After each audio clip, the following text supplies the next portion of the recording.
بسم الله الرحمن الرحيم الحمد لله سبحانك لا علم لنا إلا ما علمتنا إنك أنت العليم الحكيم نحمده ونصلي على رسوله الكريم أما بعد فقد قال الله تعالى في القرآن العظيم وفي الفرقان المجيد فأعوذ بالله من الشيطان الرجيم بسم الله الرحمن الرحيم من قتل نفسا بغير نفس أو فساد في الأرض فكأنما قتل الناس جميعا ومن أحياها فكأنما أحيا الناس جميعا. عن أبي هريرة رضي الله تعالى عنه قال سئل رسول الله صلى الله عليه وسلم ما يدخل الناس الجنة فقال رسول الله صلى الله عليه وسلم تقوى الله وحسن الخلق أو كما قال عليه الصلاة والسلام. புகழ் அனைத்தும் அல்லாஹ்வுக்கே உரித்தாகட்டும். சலாத்தும் சலாமும் நமது உயிரினும் மேலான கண்மணி நாயகம் காத்தமுல் அம்பியா ஸல்லல்லாஹு அலைஹி வஸல்லம் அவர்கள் மீதும் அன்னாரை பின்பற்றிய சத்திய சஹாபாக்கள் தாபீன்கள் தபஅ தாபீன்கள் நல்லோர்கள் நாதாக்கள் குறிப்பாக இங்கே குழுமியிருக்கக்கூடிய நம் அனைவர்கள் மீதும் மிக நிரப்பமாய் உண்டாவதாக. இறைவா, எதை எனக்கு கற்றுத்தந்தாயோ அதை தவிர வேறு எந்த ஞானமும் எனக்கில்லை என்பதை ஆரம்பமாக நினைவுபடுத்தியவனாக கண்ணியத்திற்கும் மிகுந்த மரியாதைக்கும் உரிய ஜமாத்தார்களே, பெரியோர்களே, சகோதரர்களே, வாலிப நண்பர்களே, பாசத்திற்குரிய மாணவர்களே, அல்லாஹ்வுடைய பேரருள் இந்த அருமையான வெள்ளிக்கிழமை ஜும்மாவுடைய தினத்தன்று நம்மீதும் உலக மக்கள் அத்தனை நபர்கள் மீதும் நின்று நிலவட்டுமாக என்ற நல்ல பிரார்த்தனையோடு உங்கள் எல்லோருடைய துவாவையும் ஆதரவு வைத்தவனாக எனது ஜும்மாவுரை ஆரம்பம் செய்கின்றேன். அஸ்ஸலாமு அலைக்கும் வரஹ்மத்துல்லாஹி தஆலா வபரகாத்துஹு. கண்ணியமானவர்களே, இந்த வாரம் நம்முடைய மனதிலே ஒரு செய்தியை பதிவு செய்ய ஆசைப்படுகிறேன். அதற்கு முன்பாக, அந்த செய்தியை பதிவு செய்வதற்கு முன்பாக ஒரு வரலாற்று பின்னணியை நாம் மனதிலே நிறுத்தி கொண்டோம் என்றால் மிக பொருத்தமாக இருக்கும் என்ற அடிப்படையிலே ஒரு சின்ன வரலாற்று பின்னணி. இந்தியாவில் இஸ்லாம் எப்பொழுது வந்தது என்று கூகுளிலே தேடும் பொழுது அது சொன்ன பதில் பல வரலாற்று ஆய்வாளர்களும் வரலாற்று ஆசிரியர்களும் சொன்ன ஒரு அற்புதமான பதில். இஸ்லாம் இந்தியாவில் வந்தது ஹிஜ்ரி 5ஆம் ஆண்டே வந்துவிட்டது. ஆச்சரியமாக இருக்கும். பெருமானார் ஸல்லல்லாஹு அலைஹி வஸல்லம் அவர்கள் மக்காவிலிருந்து மதீனாவிற்கு ஹிஜ்ரத் செய்து சென்ற 5ஆம் ஆண்டிலேயே இந்தியாவிற்குள் இஸ்லாம் வந்துவிட்டது என்று பதில் சொல்கிறார்கள். மாத்திரமல்ல, ஆதாரபூர்வமாக இன்றைய கேரளா கொடிநல்லூர் என்று ஒரு ஊர் இருக்கிறது, அங்கே ஒரு மஸ்ஜிதும் இருக்கிறது. அந்த மஸ்ஜித் உருவாக்கப்பட்ட ஆண்டு ஹிஜ்ரி 5ஆம் ஆண்டு என்று வரலாற்று ஆசிரியர்கள் சொல்வார். வரலாற்றுடைய பின்னணிகளை படிக்கும் பொழுது ஆச்சரியப்பட்டு போனேன். நாமும் தெரிந்து வைத்துக் கொள்ள வேண்டும். இந்தியாவில் இஸ்லாம் எப்பொழுது ஆரம்பித்தது என்று நாம் பார்த்தோம் என்றால் வரலாற்று ஆசிரியர்கள் ஆதாரபூர்வமாக இந்த செய்தியை பதிவு செய்கிறார்கள். கேரளாவில் உள்ள கொடிநல்லூரில் அந்த மஸ்ஜித் 5ஆம் ஆண்டு ஹிஜ்ரி 5ஆம் ஆண்டு கட்டப்பட்டு விட்டது. இது ஒரு தகவல். அதை தொடர்ந்து முதல் நூற்றாண்டிலே இஸ்லாத்தினுடைய ஆட்சி இந்தியாவில் வந்துவிட்டது. அதையும் எழுதுகிறார்கள். முதல் நூற்றாண்டு என்றால் கிபி 571 கிபி 671 இந்தியாவில் இஸ்லாம் வந்துவிட்டது. ஆட்சியாளர்களாக முஹம்மது இப்னு காசிம் ரஹ்மத்துல்லாஹி அலைஹி அவர்கள் சிந்து மகாணத்தின் மூலமாக இந்தியாவிற்கு நுழைந்து இந்தியாவிலே இஸ்லாத்தினுடைய ஆட்சியை அவர்கள் படரவிட்டார்கள் என்பது வரலாற்றுடைய தொகுப்பு. அப்போ முதல் நூற்றாண்டிலே, ஹிஜ்ரத்தினுடைய முதல் நூற்றாண்டிலே, இப்பொழுது நாம் 1400 இருக்கிறோம். முதல் நூற்றாண்டு என்பது 100களிலே இஸ்லாம் இந்தியாவிற்குள் வந்துவிட்டது. முஹம்மது இப்னு காசிமை தொடர்ந்து பல இந்திய வம்சாவளி மன்னர்கள். நிறைவான இஸ்லாமிய ஆட்சி என்பது திப்பு சுல்தானை குறிப்பிடுகிறார். திப்பு சுல்தான் கிட்டத்தட்ட 1700 சில்லறைகளிலே அந்த திப்பு சுல்தானோடு இஸ்லாமிய ஆட்சி என்பது இந்தியாவில் நிறைவு பெற்று விட்டது. இது ஒரு சின்ன வரலாற்று பின்னணி. நான் ஏன் இந்த பீடியை போடுகிறேன் என்றால், சில செய்திகளை இஸ்லாமியர்கள் தங்களுடைய மனதிலே பதிப்பதோடு சந்ததிகளுக்கு கற்றுக் கொடுக்க வேண்டும். காலத்தின் கட்டாயம். இப்ப இந்தியாவுக்குள் இஸ்லாம் வந்ததனுடைய வரலாற்றுடைய சுருக்கமான பின்னணியை நாம் பார்த்தோம். 5 தொழுகிறது, 700 வரைக்கும் இஸ்லாமியுடைய ஆட்சி இருந்ததாக வரலாற்றிலே சொல்கிறது. உலகம் முழுவதும் குறிப்பாக இந்தியாவிலே இஸ்லாம் கடந்து வந்த பாதைகள் இருக்கிறதே சாதாரணமானது அல்ல. ஒவ்வொரு காலகட்டத்திற்கும் தோதுவாக அந்தந்த நேரத்தில் எப்படியெல்லாம் விமர்சனம் பண்ண வேண்டுமோ அப்படியெல்லாம் இஸ்லாத்தை விமர்சனம் பண்ண கூட்டம் இருக்கத்தான் செய்தது என்பதும் வரலாற்றுடைய நிதர்சனமான உண்மை. நாம் பார்க்கின்றோம், முஹம்மது இப்னு காசிம் ரஹ்மத்துல்லாஹி அலைஹி அவர்கள் தன் இளம் வயதிலே இந்த இந்தியாவிற்குள் படையெடுத்து வந்த பொழுது அவருடைய வரலாற்றுடைய பின்னணியை படித்து பார்த்தால் ஆச்சரியப்பட்டு போவீர்கள் கண்ணியமானவர்கள். அற்புதமான ஒரு மனிதர் முஹம்மது இப்னு காசிம். வரலாறை சிந்து நதி கரையினிலே என்று ஒரு தமிழ் வரலாறு நூல் இருக்கிறது, அதை படித்தால் ரொம்ப ஆச்சரியம். இதோ நம்முடைய மன்போசலா மனார்ஹுதா மாணவ மன்றத்தில் கூட அந்த நூல் உண்டு, நான் பல தடவை படித்திருக்கிறேன். சிந்து நதி கரையினிலே என்று அந்த நூலினுடைய பெயர். எப்படி சிந்து மாகாணத்தில் இந்தியாவில் இஸ்லாம் வந்தது, அதற்கு பிறகு என்ன நடந்ததெல்லாம் வரலாற்றுடைய தொடர் நிகழ்வு. அப்பொழுதிருந்தே ஒரு விமர்சனம், இஸ்லாம் வாளால் பரப்பப்படுகிறது, இஸ்லாம் வாளால் பரப்பப்பட்டது என்ற விமர்சனம். அதற்கு அல்லாஹு தஆலா அந்த நேரத்தில் எப்படி பதில் சொன்னானோ அது வரலாற்றினுடைய தொடர். நான் உள்ளே செல்லவில்லை. விமர்சனம் வைக்கப்பட்டதனுடைய அந்த வார்த்தைகளை நாம் கவனிக்க வேண்டும். இஸ்லாம் இந்தியாவிற்குள் வந்த பொழுது வாளால் பரப்பப்பட்டது என்று வாதம் வைத்தார்கள். அதை அல்லாஹ் முறியடித்தான் பல்வேறு விஷயமாக. அதை தொடர்கிறது. இன்னும் கொஞ்ச நாட்கள் சென்றவுடன் இஸ்லாத்தினுடைய சட்டங்கள் அது பின்பற்ற முடியாது, மனித இனத்திற்கு முரணானது என்று விவாதம் வைக்கப்பட்டது உலகளாவிய அளவிலே, குறிப்பாக இந்தியாவிலே. அதையும் அல்லாஹ் தஆலா சிலதின் மூலமாக முறியடித்தான். அதையும் தொடர்கிறது. இஸ்லாத்தில் பெண்களுக்கு உரிமை இல்லை, அது பெண்களை கடுமையாக தண்டிக்கிறது, அது அடக்குமுறையை கையாளுகிறது, சொத்தில் பங்கு கொடுப்பது கிடையாது போன்ற விமர்சனங்கள் வைக்கப்பட்டது இந்தியாவிலும் பிற உலகத்தினுடைய மற்ற பகுதியிலும். அதையும் அல்லாஹு தஆலா சில ஆட்களின் மூலமாக முறியடித்தான் என்பது தொடர் வரலாறு. நான் உள்ளே சென்றால் நேரத்தினுடைய அருமை கருதி நான் எதை சொல்ல வருகிறேனோ அதை சொல்ல முடியாமல் போய்விடும் என்பதற்காக சுருக்கமாக உங்களுடைய பார்வைக்கு சொல்கிறேன். சுருங்க சொல்ல வேண்டும் என்றால், இஸ்லாம் இந்த நூற்றாண்டை கடந்து இதோ நாம் வாழக்கூடிய இன்றைய காலகட்டம் வரை ஒவ்வொரு சமயத்திலும் அது மிக கடுமையான விமர்சனங்களை சந்தித்துதான் கடந்து வந்திருக்கிறது. இதோ நம்முடைய காலம், இன்டர்நெட் உலகம், மில்லினியம் வேர்ல்ட், அதாவது விர்ச்சுவல் வேர்ல்ட் என்று கூட சொல்லுகிறார்கள். இணையதள உலகத்திலே வாழ்ந்து கொண்டிருக்கின்ற பொழுது இப்பொழுதும் இஸ்லாத்தை நோக்கி வைக்கக்கூடிய அந்த விமர்சனங்கள் வித்தியாசமானதாகவும் அதே நேரமும் கடுமையானதாகவும் இருக்கிறது என்பதிலே மாற்று கருத்து இல்லை. என்ன விமர்சனம் நாம் பார்க்கிறோம்? தெரிந்து கொள்ள வேண்டும் கண்ணியமானவர்களே. நம்மை பற்றியும் நம்மை சுற்றி என்ன நடக்கிறது என்பதை தெரிந்து நாம் அறிந்து கொள்வதோடு சந்ததிகளுக்கு கற்றுக் கொடுக்க வேண்டும். இது ஒவ்வொரு முஸ்லிமுடைய கடமை. ஹஜ்ரத் பெருமானார் ஸல்லல்லாஹு அலைஹி வஸல்லம் சுன்னத்தும் கூட எப்பொழுதுமே உலகை சுற்றி என்ன நடக்கிறது என்பதை ஆராய்ச்சி செய்வதோடு அதை அறிந்து சஹாபாக்களோடு பகிர்ந்து கொள்வார்கள். இது பூமான் நபியுடைய வழக்கம். அந்த அடிப்படையிலே இன்றைய தினம், இன்றைய காலகட்டத்தில் நம்மை நோக்கி வைக்கக்கூடிய அந்த விமர்சனங்கள், அதற்கு அல்லாஹ் எப்படி பதில் கொடுக்கிறான், அதில் நமக்கு என்ன படிப்பினை இருக்கிறது, இது ஒவ்வொரு முஸ்லிமும் கற்றுக்கொள்ள வேண்டிய ஒரு அற்புதமான விஷயம். இன்றைய காலகட்டம் ரீல் மோகம். நான் சொல்ல வருவது இஸ்லாத்தினுடைய விமர்சனத்தை. ரீல் என்றாலே பயமாக இருக்கிறது. ஆட்சியாளர்களை பார்த்தோ அல்லது அரசியலுக்குள்ளோ நான் போகவில்லை. ரீல் முறையிலே இஸ்லாத்தின் மீது வைக்கக்கூடிய விமர்சனங்கள் மிக கடுமையான விமர்சனங்கள் வைக்கப்பட்டு கொண்டிருக்கக்கூடிய காலத்திலே நாம் வாழ்ந்து கொண்டிருக்கிறோம். உண்மையா இல்லையா? ரீல் ரீல் என்றால் ரீல் எது, ரியல் எது என்பதை நாம் புரிந்து கொள்ள வேண்டும் என்பதற்காக சொல்கிறேன். நான் சொல்ல வந்த செய்தியும் அதுதான் கண்ணியமானவர்களே. ரீல் என்ன? இன்றைய காலகட்டத்தில் இணையதளத்தின் மூலமாக, திரைப்படத்தின் மூலமாக, ஒளிநாடாக்களின் மூலமாக, வாட்ஸ்அப்பின் மூலமாக, இன்ஸ்டாகிராம், பேஸ்புக் என்னென்ன உண்டதோ அத்துணையின் மூலமாக ரீலாக, அதாவது பொய்யான முறையிலே இஸ்லாத்தை நோக்கி தவறான செய்திகள் பரப்பப்பட்டு கொண்டே இருக்கிறது என்பதை நாம் சமீப காலமாக கண்டு நாம் கழிந்து கொண்டிருக்கக்கூடிய ஒரு காலகட்டம். உண்மையா இல்லையா? ஒன்றும் இல்லை. இந்த ரீல் என்னென்ன மாதிரி எல்லாம் இஸ்லாத்தை நோக்கி வைத்தார்கள் என்பதெல்லாம் ஒரு புறம் இருக்கட்டும். சமீபத்தினுடைய ஒரு 2 நிகழ்வை நான் சொல்வேன். 2 ரீல் நிகழ்வு, 2 ரியல் நிகழ்வு, ரெண்டையும் நாம் எடுத்துக்கொள்ள வேண்டும். நாம் பார்ப்பது கட்டாயம், காலத்தின் கட்டாயம். முதல் ரீல் நிகழ்வு என்ன?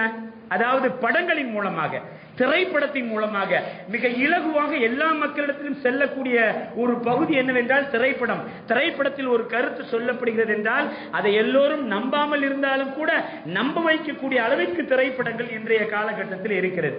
அந்த அடிப்படையிலே கேரளா ஸ்டோரி, துரந்தர் போன்ற திரைப்படத்தின் மூலமாக இஸ்லாத்தின் மீது மிக கடுமையான குற்றச்சாட்டை வைத்தார்கள். அதில் மிக முக்கியமான குற்றச்சாட்டு என்னவென்றால், கைதிகளோடு இவர்கள் நடக்கக்கூடிய முறை இருக்கிறது.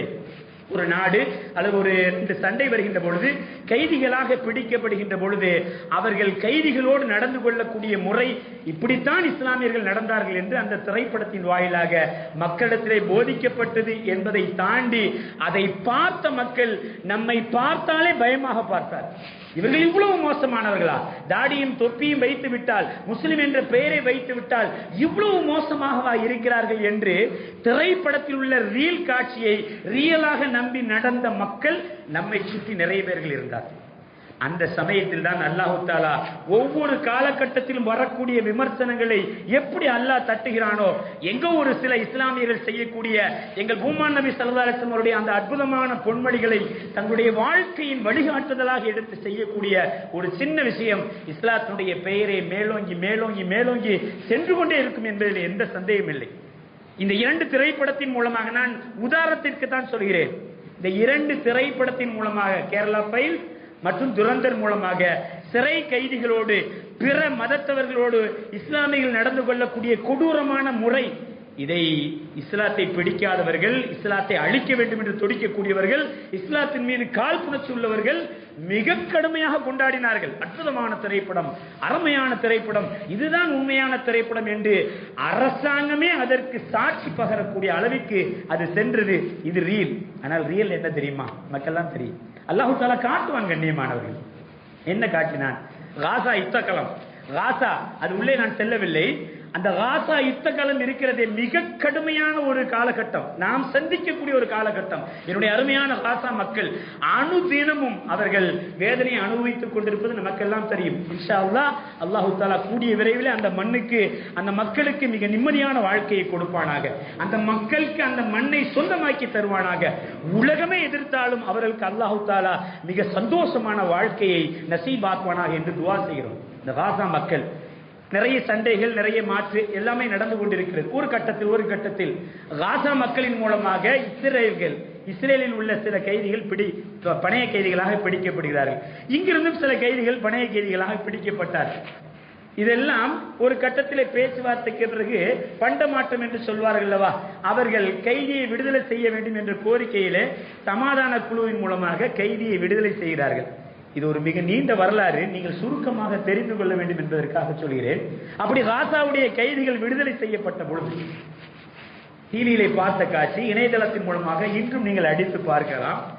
ஒரு பெண்மணியை அந்த காசாவுடைய அந்த போர் வீரர் விடுதலை செய்கிறார். அப்படி விடுதலை செய்யப்பட்ட பொழுது கண்ணை கட்டி விடுதலை செய்கிறார்கள். அவர்கள் ஒரு பக்கம் இருக்கிறார்கள், இந்த அம்மா ஒரு பக்கம் இருக்கிறது. அப்படி வந்த அம்மா தன்னுடைய கண்கட்டை அவிழ்த்து விட்டு திரும்ப சென்ற காட்சி எல்லாமே நேரடியாக ரெக்கார்டில் இருக்கிறது. எல்லாமே வீடியோக்கள், உலக மீடியாக்கள் பார்த்து கொண்டிருக்கிறது. என்ன நடக்கிறது என்றால், இந்த அம்மா வந்த அம்மா திரும்ப போகுது. எங்க போகுது? நேரா போய் அந்த சோல்ஜருடைய கையை முத்தமிடுவதற்காக சென்ற பொழுது அவர் மறுத்து விடுகிறார். அதற்கு பிறகு அந்த தலையை இப்படி பிடித்து முத்தமிடுவதற்கு அந்த சோல்ஜர் அனுமதிக்கவில்லை. காசாவுடைய வீரர், இஸ்லாத்தினுடைய வீரர், யாரை பயணக்கரியாக பிடித்து வைத்தாரோ அந்த வீரர் முத்தமிடுவதற்கு அனுமதி இல்லை. பரவாயில்லை. அப்பொழுது அந்த வார்த்தை, ஒரு வார்த்தை அழகான இஸ்ரேலுடைய பாஷையில அந்த அம்மா சொல்லுது, இஸ்ரேலுடைய கைதிதான். அந்த அம்மா சொல்லுது, இவ்வளவு கண்ணியமான முறையில் உலகத்தில் வேறு யாரும் ஒரு சிறை கைதியை நடத்தியிருக்க முடியாது என்ற வார்த்தையை பதிவு செய்துவிட்டு அங்கிருந்து செல்கிறது. இது உலக மீடியாக்கள் பதிவு செய்கிறது. யார் மறுத்தாலும் யார் மறைத்தாலும் அல்லாஹு தஆலா சில சமயத்திலே சில ஆட்களின் மூலமாக, அதுவும் எதிரிகளின் மூலமாக, அதுவும் பலகீனர்களின் மூலமாக, அதுவும் யார் சொன்னால் இந்த உலகம் நம்புமோ அவர்களின் மூலமாக உலகத்தில் இஸ்லாத்தை உயர்த்தி பிடிப்பான் என்பதற்கு இது ஒரு அற்புதமான சான்று. இந்த இடத்துல நான் நிறுத்துவேன் கண்ணியமானவர்களே. வரலாற்றுடைய பின்னணியை நாம் பார்க்கிறோம். எங்கள் பூமான் நபி ஸல்லல்லாஹு அலைஹி வஸல்லம் அவர்கள் உம்மத்திற்கு கற்றுக் கொடுத்த மிக அற்புதமான பாடங்கள். நாங்கள் அந்த பாரம்பரியத்தில் வந்தவர்கள். உலகத்திற்கு சொல்கிறோம். ரீலின் மூலமாக, திரைப்படத்தின் மூலமாக கொடூரமாக காட்டக்கூடிய உங்களை பார்த்து சொல்கிறோம், இதோ காசாவுடைய கைதி இப்படி நடந்திருக்கிறார் என்றால் அவர் ஏதோ போற போக்கில் நடந்தது அல்ல. அதற்கு பின்னால் எங்கள் பூமான் நபி ஸல்லல்லாஹு அலைஹி வஸல்லம் அவர்கள் இருக்கிறார். யுத்த களம், அதாவது நஜிது தேசத்துக்கு எங்கள் பெருமானார் ஸல்லல்லாஹு அலைஹி வஸல்லம் அவர்கள் ஒரு குதிரைப்படையை அனுப்புகிறார்கள். ஒரு நீண்ட யுத்தம். அங்கிருந்து சிறை கைதியாக பிடிக்கப்பட்டவர்கள் ஒருவர் சுமாமா. அவர் அந்த நாட்டினுடைய அதிபர், அந்த நாட்டினுடைய தளபதி. அவரை பிடித்துக் கொண்டு வந்து விட்டார்கள். இப்பொழுது அந்த நேரத்தில் மஸ்ஜித் நபவியிலே, இன்றும் மஸ்ஜித் நபவிக்கு நாமல் சென்றால் அல்லாஹு தஆலா எல்லோருக்கும் அந்த பாக்கியத்தை தர வேண்டும். அங்கே சுமாமா கட்டப்பட்ட தூண் என்றே ஒன்று இருக்கிறது. பழைய ஹாஜிகளுக்கு அதனுடைய அடையாளம் தெரியும். ஸல்லல்லாஹு அலைஹி வஸல்லம் அவர்கள் கைதிகளை முறைப்படி எப்படி அந்த நேரத்தில் வளமையோ அதுபோல் சுமாமா அவர்களையும் கட்டிவிட்டார்கள். எங்கே? தூணிலே கட்டிவிட்டார்கள். கட்டிவிட்டு அவர்கள் தொழுகைக்காக வரும் பொழுதெல்லாம் பெருமானார் ஸல்லல்லாஹு அலைஹி வஸல்லம் அவர்கள் கேட்பார்கள், மாய்ந்த கயா சுமாமா, என்னாச்சு அப்படின்னு கேட்பாங்க. ஒரு நீண்ட வரலாறு, சுருக்கமாக சொல்லுவேன்.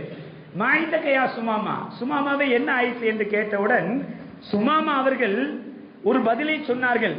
ஒரு நாள் அல்ல, 2 நாள் அல்ல, 3 நாளும் ஒரு பதிலை சொன்னார்கள். என்ன சொன்னார்கள் தெரியுமா? ஹதீஸில் வரக்கூடிய செய்தி. பெருமானார் ஸல்லல்லாஹு அலைஹி வஸல்லம் அவர்கள் கேட்கிறார்கள், மாய்ந்த கயா சுமாமா, சுமாமாவை என்ன ஆயிற்று? அவர்கள் சொல்கிறார்கள், இன் தக்துல்லி தக்துலு ராதமி.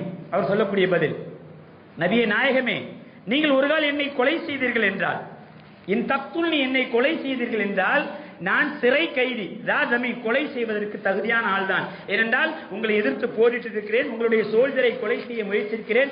போரின் குற்றவாளி நடவடிக்கையின் அடிப்படையிலே என்னை நீங்கள் கொலை செய்தீர்கள் என்றால் உண்மையிலே நான் கொலைக்கு தகுதியானவன் தான்.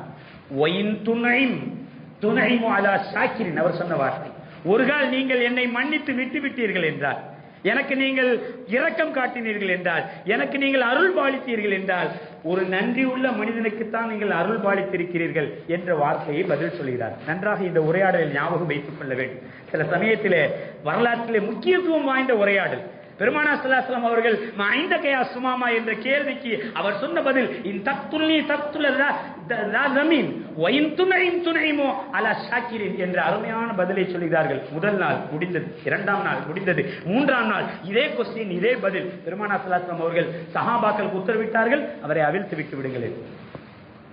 3 நாட்கள் இவர் இந்த மக்களுடைய நடவடிக்கையெல்லாம் கவனித்த அல்லாஹ் தஆலா அவருடைய உள்ளத்திலே இஸ்லாத்தை போட்டு விட்டான். வேகமாக ஒரு தோட்டத்திற்கு சென்றார். குளித்து விட்டு வந்து அஷ்ஹது அல்லா இலாஹ இல்லல்லாஹ் வ அஷ்ஹது அன்ன முஹம்மது ரசூலுல்லாஹ் என்று சொன்னார் என்பதெல்லாம் வரலாற்றுடைய நிகழ்வு. அதற்கு பின்னால் ஒரு விஷயம் நடக்குது பாருங்கள் கண்ணியமானவர்களே, அதுதான் இஸ்லாம். அதுதான் நீங்கள் பெருமானார் ஸல்லல்லாஹு அலைஹி வஸல்லம் கற்றுத் தந்தது. அதைத்தான் உலகத்திற்கு நாங்கள் போதிக்கிறோம்.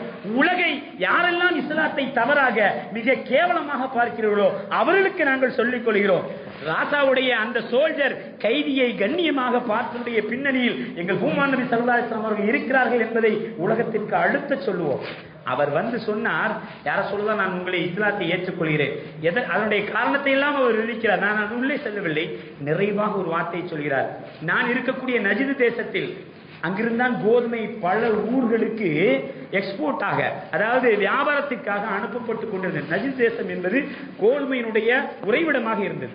அவர் சொல்கிறார், நான் இஸ்லாத்தை ஏற்றுக்கொண்டு விட்டேன். இனிமேல் யாரெல்லாம் இஸ்லாத்திற்கு எதிரியாக இருக்கிறார்களோ அவர்களுக்கு வல்லாஹி அல்லாஹ்வின் மீது சத்தியமாக நான் கோதுமையை கொடுப்பதில்லை.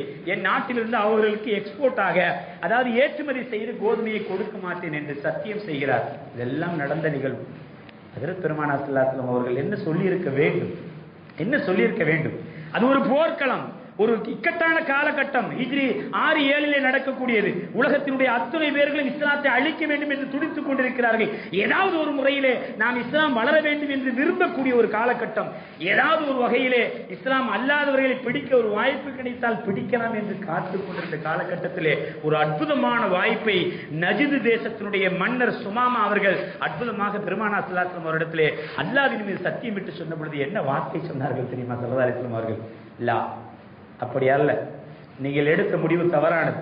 இஸ்லாத்தை ஏற்றுக்கொள்வதும் ஏற்றுக்கொள்வதும் அவர்களுடைய விருப்பம். ஆனால் இஸ்லாம் அல்லாதவர்களுக்கு நீங்கள் கோதுமையை கொடுத்துக் கொண்டிருக்கிறீர்களே, அதில் ஒரு மணி கோதுமையை கூட குறையாமல் கொடுக்கப்பட வேண்டும், இது என்னுடைய உத்தரவு என்று சொன்னார். அதான் பெருமானார் ஸல்லல்லாஹு அலைஹி வஸல்லம் அவர்கள் இந்த கைதிகளை கண்ணியமாக நடத்தியது மாத்திரமல்ல, அவர்கள் தங்களுக்கு சாதகமாக சொன்ன பொழுதும் கூட பிற மக்கள் பாதிக்கிறார்கள் என்றால் ஒருபோதும் பெருமானார் ஸல்லல்லாஹு அலைஹி வஸல்லம் அவர்கள் அதை அனுமதித்து கிடையாது என்பது வரலாற்றுடைய ஆதாரபூர்வமான செய்தி. அங்கிருந்து பெறப்பட்ட விதைதான் இதோ காசாவுடைய சோல்ஜரின் மனதில் பதிந்து பெண்ணாக இருந்தாலும் கைதி பெண்ணாக இருந்தாலும், அவர் பார்ப்பதற்கு அழகாக இருந்தாலும் திரும்பி கூட பார்க்காத மிக அற்புதமான சோல்ஜர்களை இன்றும் இனி கியாமத் நாள் வரைக்கும் உருவாக்கி வைத்திருக்கிறார்கள் பெருமானார் ஸல்லல்லாஹு அலைஹி வஸல்லம் அவர்கள் என்பதை இந்த உலகத்திற்கு உறக்க சொல்கிறோம். மாத்திரமல்ல, ரீலின் மூலமாக, படத்தின் மூலமாக, திரைப்படங்களின் மூலமாக, ஊடகங்களின் மூலமாக எப்படியெல்லாமோ நீங்கள் எங்களை தவறாக காட்டினாலும் கூட அப்பப்பும் அல்லாஹு தஆலா இது போன்ற ஒரு சின்ன விஷயத்துமாக உலகம் முழுவதும் இஸ்லாத்தினுடைய அந்த ஜோதியை கொண்டு சேர்த்து கொண்டே இருக்கிறார். இது மாத்திரமல்ல கண்ணியமானவர்கள், சமீபத்தில் நடந்த இன்னொரு நிகழ்வு, ஒரு டிவி சேனல், அதாவது இஸ்லாத்தினுடைய எதிர்ப்பை பாருங்கள், எப்படியெல்லாம் எதிர்க்க வேண்டும் என்பதற்காக நம்முடைய பெண்கள், அல்லாஹு அலம், நம்முடைய பெண்களை மாதிரி உள்ள பெண்கள் புர்கா போட்டுக்கொண்டு இஸ்லாத்தை விமர்சித்த ஒரு காட்சி. அதுபோல் அவர்கள் காட்டு மிராண்டிகள் குர்பானி என்ற பெயரிலே விலங்கினை துன்புறுத்தக்கூடிய ஒரு காட்சி என்று ஒரு டிவி சேனல் பேட்டி கொடுக்கிறது. ஒரு சில மக்கள் பேட்டி கொடுக்கிறார்கள், அதுவும் இருக்கிறது. அதை தொடர்ந்து இன்னொரு சேனல் ஒவ்வொரு மக்களிடத்திலே பேட்டி கேட்கிறது. நீங்கள் எடுத்து பார்க்கலாம் யூடியூப்ல. என்ன, உன்னுடைய சகோதரனை நீ புன்னகையோடு பார்ப்பது கூட தர்மம் என்று சொன்ன தலைவர் யார் என்று கேட்கிறார். அந்த பேட்டியில் நீங்கள் பார்க்கலாம். ஒரு மீடியாக்காரர் ஒரு மைக்கை எடுத்துக்கொண்டு ஒவ்வொரு மக்களிடத்துல ஒரு மார்க்கெட்ல போய், உன்னுடைய சகோதரனை நீ புன்னகையோடு பார்ப்பது தர்மம் என்று சொன்ன தலைவர் யார் என்று சொன்னவுடன் அத்துணை பேர்களும், கண்ணியமானவர்களே, அத்துணை பேர்களும், கேட்கப்பட்ட அத்துணை பேர்களும், அவர் யார் என்று தெரியாது, இஸ்லாத்தை பற்றி தெரியாது, அவருடைய பேர் என்று கூட தெரியாது, எல்லோரும் சொன்ன ஒரு வார்த்தை. ஒருவர் சொல்கிறார் இஸ்லாமியுடைய தலைவர் என்று நினைக்கிறேன், இன்னொரு சொல்வார் முகமது என்று சொல்வார், இன்னொரு சொல்வார் நபிகள் நாயகம் என்று சொல்கிறார். இப்படி சொல்லிக்கொண்டே போகிறார். ஒரு கட்டத்திலே ஒருவர் ரிக்ஷா ஓட்டக்கூடிய தொழிலாளர்களை கேட்கப்பட்ட பொழுது அவர் சொன்ன பதில் என்ன தெரியுமா? இது இஸ்லாமிய தலைவர் சொன்னது, அவர் இதை மாத்திரம் சொல்லவில்லை, தர்மத்தை உலகத்தில் மிக அதிகமாக ஏவினார்கள் என்றால் அது அந்த முகமது சொன்னதாகத்தான் இருக்கும் என்பதை நான் சொல்கிறேன் என்று பதிவு செய்கிறார். சொல்லிவிட்டு சொன்னார், பிறர் நலம் நாடுவதுதான் இஸ்லாம் என்று சொன்னவர் முகமது நபி ஸல்லல்லாஹு அலைஹி வஸல்லம் அவர்கள் என்று அந்த பேட்டியிலே அந்த மனிதர், யாரோ ஒருவர், யாரென்று தெரியாது, அட்ரஸ் தெரியாது, பேர் தெரியாது, எந்த ஊர் என்று தெரியாது, எந்த இடத்தில் வசிக்கிறார் என்று தெரியாது, ஆனால் அவரின் மூலமாக சொல்லப்பட்ட இந்த பதில், இது அவர் சொன்ன பதில் அல்ல கண்ணியமானவர்களே. எங்கள் முஹம்மது நபி ஸல்லல்லாஹு அலைஹி வஸல்லம் அவர்கள் போட்ட அந்த விதை, அதனால் ஏற்பட்ட அந்த வெளிச்சம் இன்றும் நாம் ரியாலிட்டியாக பார்க்கிறோம். நீங்கள் ரீல் மூலமாக இஸ்லாத்தை தவறாக சித்தரிக்கிறீர்கள், ஆனால் ரியாலிட்டி என்பது என்ன என்பதை ஒரு பாமரன் விளக்கிறான். ஏன் தெரியுமா விளக்குகிறான்? சும்மாவும் சொல்லிவிடவில்லை. எங்கள் பெருமானார் ஸல்லல்லாஹு அலைஹி வஸல்லம் அவர்கள் அழகாக சொன்னார்கள், அத்தீனு அன்-நஸீஹா. பல அர்த்தங்களை கொண்ட இந்த ஹதீஸிலே ஒரு அர்த்தம் என்ன தெரியுமா? உண்மையான மார்க்கம் என்றால் என்ன தெரியுமா? உன்னை விட பிறர் நலனை நாடுதல். ஒரு ஆபத்தான காலகட்டத்திலே பிறரை நீ முக்கியத்துவம் கொடுத்தால் அதுதான் தீன் என்று சொன்னார்கள். இதைவிட ஒரு அதிகமாக சுயில ரசூலுல்லாஹி ஸல்லல்லாஹு அலைஹி வஸல்லம் ஒரு சமயம் பெருமானத்திலே கேட்கப்பட்டது, யா ரசூலுல்லாஹ் மா யுதுகிலுன் நாஸ் வல் ஜன்னத, சொர்க்கம் யாரை தான் ஆசைத்து உள்ளே இழுக்கும்? பெருமானார் ஸல்லல்லாஹு அலைஹி வஸல்லம் கேட்கப்பட்டது. சொர்க்கத்துக்கு போக ஆசைப்படுகிறோம், அல்லாஹ் எல்லோருக்கும் நசீபாக்குவானாக. அந்த சொர்க்கம் யாரை ஆசித்து இழுக்கும் என்று கேட்கப்பட்ட பொழுது பெருமானார் ஸல்லல்லாஹு அலைஹி வஸல்லம் அவர்கள் பதில் சொல்கிறார்கள், தக்வல்லாஹ், அல்லாஹ்வை பயப்படக்கூடியவன். எல்லா சமயத்திலும் அல்லாஹ்வை பயப்படக்கூடியவன்.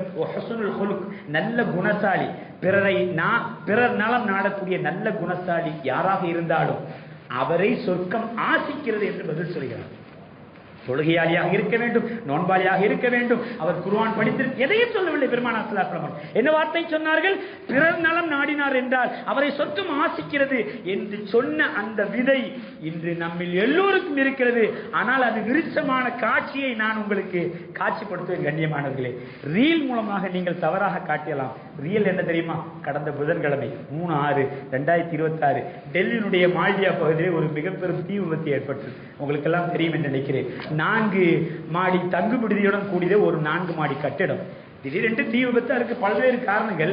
தீ விபத்து ஏற்பட்ட மறுகணம் மேலே வெக்கை பொறுக்க முடியாமல் கிட்டத்தட்ட 21 நபர்கள் ஸ்பாட்ல இறந்து விடுகிறார்கள். ஒன்று, ஆஸ்பத்திரிக்கு கொண்டு போற வழியிலே ஆஸ்பத்திரி வைத்து நைஜீரியாவுடைய சகோதரர் ஒருவர் இறந்து விடுகிறார். இது 2. இது செய்தி நாம் எல்லாம் பார்க்கிறோம். இதை தாண்டி இன்னொரு செய்தி இருக்கிறது கண்ணியமானவர்களே. அந்த பத்திரிகையில நீங்கள் படித்து பார்க்கலாம், யூடியூப்ல அடித்து பாருங்கள் தெரியும். அவர் சொல்கிறார், இறப்பதற்கு 22 பேர் மட்டுமல்ல 32 பேர்கள் இறந்திருப்பார்கள். 10 நபர்கள் எப்படி தெரியுமா காப்பாற்றப்பட்டார்கள் என்று சொல்லிவிட்டு சொல்கிறார், அந்த பகுதியிலே தீயினுடைய வெப்பத்தை கண்டு குதித்துக் கொண்டிருக்கக்கூடிய அந்த நேரத்திலே அதற்கு கீழாக கடை வைத்திருந்தக்கூடிய ரியாசுத்தீன் மன்சூரி, அர்மான் மன்சூரி என்று சொல்லப்படக்கூடிய தந்தையும் மகனும் பெட்டு கடை வைத்திருக்கிறார். நீங்க பார்க்கலாம், பெட்டு கடை, பெட் என்றால் மெத்தை கடை, பெட்ஷீட் கடை வைத்திருக்கிறார்கள். இந்த காட்சியை மைக்ரோ செகண்டிலே அவர்கள் பார்க்கிறார்கள். என்ன நடக்கிறது? தீ விபத்து, மக்கள் எல்லாம் குதித்துக் கொண்டிருக்கிறார்கள். அடுத்த கணம் அவர்கள் உடனடியாக தங்களுடைய கடையில் உள்ள அத்துணை மெத்தைகளையும் குதிக்கக்கூடிய இடத்துல வேக வேகமாக போடுகிறார்கள். இதெல்லாம் நடக்கிறது. வெறும் வித்தின் செகண்டுக்குள்ளாக கடையிலிருந்து மெத்தையை தூக்கி தூக்கி தந்தை வீசுகிறார், மகன் கொண்டு அங்கே போதுகிறார். அப்படி குதிக்கக்கூடியவர்கள், குதித்தவர்களே 20 பேர் இறந்து விட்டார்கள். மெத்தை போட்டு குதிக்கப்பட்ட 10 பேர்கள் உயிர் பிழைத்திருக்கிறார்கள். இதற்கு பிறகு பத்திரிகையாளர் கேட்கிறார்கள், கிட்டத்தட்ட 2.5 லட்சம் ரூபாய் மதிப்புள்ள மெத்தைகள் அன்று நாசியானது, அது பாழாய் போனது என்பதையெல்லாம் தாண்டி ரியாசுத்தீன் மன்சூரி அந்த அவருடைய மகன் அர்மான் மன்சூர் இடத்திலே கேட்கப்பட்டது, உங்களுடைய கடை இப்பொழுது காலாவதி ஆகிவிட்டது என்னது? அப்பொழுது அவர்கள் சொன்ன ஒரு பதிலை உலகத்திற்கு நாங்கள் சொல்கிறோம், இதுதான் இஸ்லாம், இதுதான் நீங்கள் பூமான் நபி ஸல்லல்லாஹு அலைஹி வஸல்லம் அவர்கள் எங்களுக்கு போட்ட விதை. இதை ஒவ்வொரு முஸ்லிம்களும் சமயம் கிடைக்கும் பொழுதெல்லாம் நாங்கள் பாதுகாக்கிறோம். அவர் சொன்னார், பெட்டு என்ன பெட்டு, என்ன ரூபா, அதை எப்பொழுதும் சம்பாதித்திருக்கலாம், பிறர் நலம் நாட வேண்டும் என்று எங்கள் பெருமானார் ஸல்லல்லாஹு அலைஹி வஸல்லம் அவர்கள் எங்களுக்கு கற்றுத் தந்திருக்கிறார்கள். அடுத்தவர்களுடைய நலனுக்காக என்னுடைய கடை முழுவதும் எரிந்தாலும் பரவாயில்லை என்பதுதான் நான் என்னுடைய பெட்டை எல்லாம் தூக்கி போட்டேன் என்று சொன்னார் அல்லவா? இதுவும் மீடியாக்கள் மூலமாக உலகத்திற்கு பறைசாட்டப்பட்டது. கண்ணியமானவர்களே, நான் சொல்ல வந்த செய்தி ஒன்றே ஒன்றுதான். உலகம் தோன்றியது முதல், இஸ்லாத்தை அறிமுகம் செய்த நாள் முதல் இஸ்லாம் பல்வேறு விமர்சனங்களை சந்தித்துக் கொண்டேதான் வருகிறது. காலத்துக்கு தோதுவாக, கால மாற்றத்திற்கு தோதுவாக எல்லா பக்கத்திலிருந்து விமர்சனங்கள் வைக்கப்பட்டாலும் கூட இஸ்லாமியர்கள் பெருமானார் ஸல்லல்லாஹு அலைஹி வஸல்லம் அந்த அற்புதமான வார்த்தைகளை தங்கள் வாழ்க்கையிலே கடைபிடித்து நடக்கக்கூடிய காலமெல்லாம் இஸ்லாம் உயர்ந்து கொண்டே போகும் என்பதற்கு காசாவுடைய சோல்ஜர் உதாரணம் என்றால், டெல்லியை சார்ந்த மால்டியா நகரை சார்ந்த அந்த ரியாசுத்தீன் ரியாசுத்தீன் அண்ட் அர்மான், அங்க தந்தையும் மகனும் ஒரு அற்புதமான உதாரணம் என்பதை நாம் புரிந்து கொண்டு நமக்கு சொல்லப்படக்கூடிய செய்தி அதுதான். நம்மை சுற்றி எத்தனை விமர்சனங்கள் வந்தாலும் அதையெல்லாம் ஒரு பக்கம் வாங்கி கொண்டு பதில் சொல்லக்கூடியவர்கள் பதில் சொல்லிக் கொண்டே இருப்பார்கள், அது ஒரு புறம் நடக்கட்டும். ஆனால் எங்கள் பூமான் நபி ஸல்லல்லாஹு அலைஹி வஸல்லம் அவர்கள் போட்ட அந்த விதை எதுவாக இருந்தாலும் அதை வாழ்க்கையிலே கடைபிடிக்கக்கூடிய வாய்ப்பு வருகின்ற பொழுது, குடும்பத்திலோ அல்லது அண்டை அயலாரிலோ அல்லது உங்களுடைய தெருக்களிலோ அல்லது உங்களுடைய நாட்டிலோ அல்லது உலகத்திலோ ஏதாவது ஒரு சமயத்தில் அல்லாஹ் தஆலா கடைபிடிக்கக்கூடிய ஒரு வாய்ப்பை தந்தான் என்றால் கடைபிடித்து பாருங்கள், பின்பற்றி பாருங்கள். எங்கள் பூமான் நபி சொன்னார்கள், நான் செய்கிறேன் என்று எவர் செய்தாலும் அது பூமான் நபிக்கு புகழ் சேர்க்கும் என்பதை தாண்டி, இஸ்லாத்துக்கு உயர்வை சேர்க்கும் என்பதை தாண்டி, இந்த மண்ணில் இஸ்லாம் அது மிக அற்புதமான மார்க்கம் என்பதை எல்லார் மனதிலும் கொண்டு சேர்க்கக்கூடிய ஒரு வழியாக இருக்கும் என்பதைத்தான் இந்த ரியல் காட்சிகள் நமக்கு உணர்த்தி காட்டுகிறது. ரீல் எப்படியோ செய்து விட்டு போகட்டும், ஆனால் ரியல் இதுதான் என்பதை நாம் புரிந்து கொள்வதோடு நம்முடைய சந்ததிகளுக்கு கற்றுக் கொடுப்பதோடு இனி வரக்கூடிய காலகட்டத்திலே பெருமானுடைய வார்த்தைகளை நம்முடைய வாழ்க்கையாக கொண்டு வருவதற்குண்டான ஏதாவது ஒரு வாய்ப்பு நமக்கு கிடைத்ததென்றால் அது எதுவாக இருந்தாலும் ஆடையின் மூலமாக, தோற்றத்தின் மூலமாக, தர்மத்தின் மூலமாக, நடை உடை பாவனையின் மூலமாக எங்கள் பூமான் நபியை பின்பற்றக்கூடிய ஒரு வாய்ப்பு உங்களுக்கு வந்தால் செய்து பாருங்கள்.